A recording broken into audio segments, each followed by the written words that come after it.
Now, we first talked about this last week. It involves a guy accused of shooting two people on Christmas Eve last year. Our investigative reporter Brendan Kirby with what was uncovered in court documents. There's very little standards to have one of these electronic monitoring companies, and that's something that we're going to change. If we're going to have these private companies. That was Mobile County District Attorney Keith Blackwood after learning that murder defendant Horatio Stewart had violated conditions of his bail, apparently with the permission of the company assigned to track him with an ankle monitor. A transcript of an October 3rd hearing shows that Mobile County District Judge Jennifer Wright expressed alarm about the company, AccuPoint.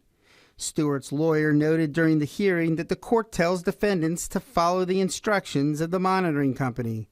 But the court will not be telling them that with AccuPoint anymore, because at this point in time, the court has extreme concerns about that business, she said.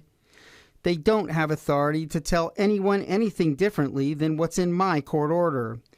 AccuPoint hasn't responded to questions from Fox 10 News. A representative of the company, Jennifer Vallon, testified during last week's hearing that she'd made the, quote, wrong decision to allow Stewart to go to a shoe store in Saraland last month. Tamika Porter, whose teenage daughter suffered 7 gunshots in a Christmas Eve shooting that killed the father of her infant child, testified that she happened to be in the store when Stewart walked in.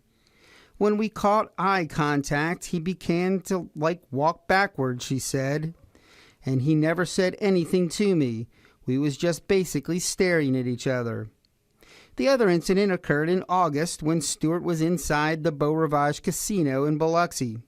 Vallon testified that Stewart is a truck driver and was allowed to go to Biloxi to make deliveries. She said she informed him via text that he didn't have permission to be in the casino.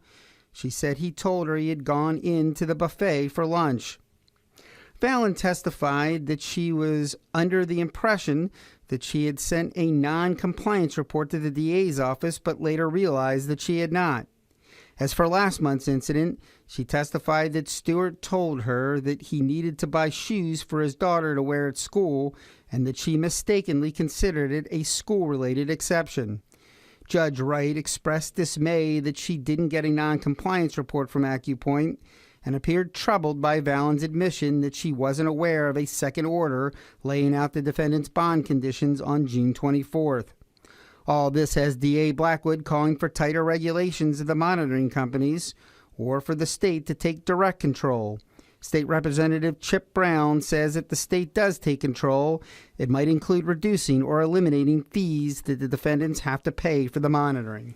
That puts them in debt as they go along. It's just not right now it is not a good system. And I think we have to look at it from reforming it from the bottom up. Reporting in Mobile, Brendan Kirby, Fox 10 News.